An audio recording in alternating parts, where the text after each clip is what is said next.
పశ్చిమాసియా యుద్ధంతో భారత్లో gas వార్కి దారితీస్తోంది. Gas ఎజెండాగా కేంద్రం రాష్ట్రాల మధ్య మాటల యుద్ధం జరుగుతోంది. ఒకవైపు దేశంలో గ్యాస్ కొరత లేదని కేంద్రం ప్రకటనలు జారీ చేస్తోంది. మరోవైపు రాష్ట్రాలు మాత్రం గ్యాస్ షార్టేజ్ లేకుంటే రేట్లు ఎందుకు పెంచారు, గ్యాస్ సప్లైలో కండిషన్స్ ఎందుకు పెడుతున్నారంటూ ప్రశ్నాస్త్రాలు సంధిస్తున్నాయి. గ్యాస్ సరఫరా ధరల పెంపుపై పరస్పర విమర్శలు వస్తూ ఉండడంతో గ్యాస్ వార్ మరింత ఫైర్ అవుతోంది. పశ్చిమాసియాలో కొనసాగుతున్న యుద్ధం నేపథ్యంలో దేశవ్యాప్తంగా వంట గ్యాస్ పై ప్రజల్లో ఆందోళన నెలకొంది. ఇరాన్ ఇజ్రాయెల్ వార్ కారణంగా హార్మోజ్ జలసంధి మూతపడడంతో గ్యాస్ పెట్రోల్ దొరకదన్న భయం ప్రజలను వెంటాడుతోంది. కొన్ని చోట్ల పెట్రోల్ బంకులు, సర్వీస్ సెంటర్లకు జనం క్యూ కడుతుండగా మరికొన్ని ప్రాంతాల్లో గ్యాస్ బుక్ చేసినా త్వరగా రావడం లేదని ఫిర్యాదులు వస్తున్నాయి. అయితే నిజంగానే గ్యాస్ పెట్రోల్ షార్టేజ్ ఉందా? దేశంలో ఇంతలా భయపడే పరిస్థితులు ఉన్నాయా అంటే నో అని అంటోంది పెట్రోలియం నేచురల్ గ్యాస్ మంత్రిత్వ శాఖ. దేశంలో ఎక్కడా గ్యాస్ కొరత లేదని కేంద్ర పెట్రోలియం శాఖ మంత్రి హార్దిక్ సింగ్ పూరి స్పష్టం చేశారు.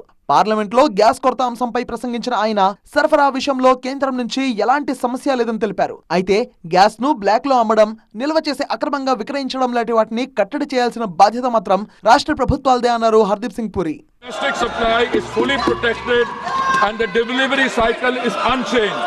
The standard time for booking to delivery for domestic LPG cylinders remains 2.5 days unchanged from pre-crisis norm.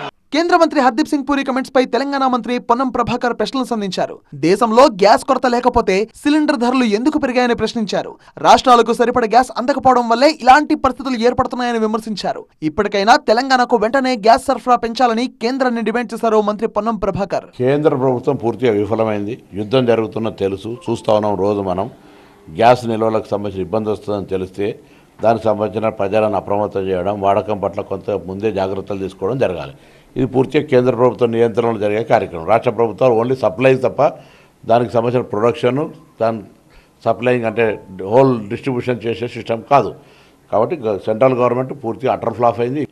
ఇంకా నిమ్మకు నీరెత్తినట్టు ఉండకుండా భారతీయ జనతా పార్టీ నాయకత్వం నరేంద్ర మోడీ ప్రధానమంత్రి గారు కానీ ఈ రాష్ట్రం నుంచి ప్రాతినిధ్యం వహిస్తున్న కేంద్ర మంత్రులు ఇక్కడికి వచ్చి వెంటనే ఈ పరిస్థితిని చక్కదిద్దాలని డిమాండ్ చేస్తా ఉన్నాం. ఇదిలా ఉంటే పశ్చిమాసియాలో యుద్ధ ప్రభావంతో ఏపీలోనూ గ్యాస్ కొరతపై ఆందోళన వ్యక్తమవుతోంది. దీంతో ఎల్పీజీ సరఫరాపై ఏపీ ప్రభుత్వం స్పెషల్ ఫోకస్ పెట్టింది. ప్రస్తుతం ఎక్కడా గ్యాస్ కొరత లేదని స్పష్టం చేసింది.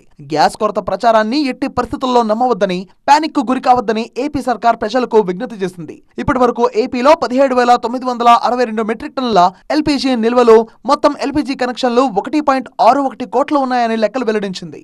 ఈ క్రమంలోనే ఇళ్లకు సరఫరా అయ్యే డొమెస్టిక్ గ్యాస్ కు పూర్తి ప్రాధాన్యత ఉన్నట్టుగా తెలిపింది. అయితే అత్యవసర రంగాలకు మాత్రమే గ్యాస్ సరఫరా కొనసాగించాలని ఏపీ సర్కార్ నిర్ణయించింది. కొన్ని ప్రాంతాల్లో భయంతో గ్యాస్ బుకింగ్స్ పెరిగినట్టుగా తెలుస్తోంది. అలాంటి భయం అక్కర్లేదని, బుక్ చేసుకున్న 2.5 రోజులకే సిలిండర్ డెలివరీ చేసేలా చర్యలు తీసుకుంటున్నట్టుగా వెల్లడించింది. కానీ అనవసరంగా గ్యాస్ బుక్ చేయవద్దని కస్టమర్లకు సూచించింది.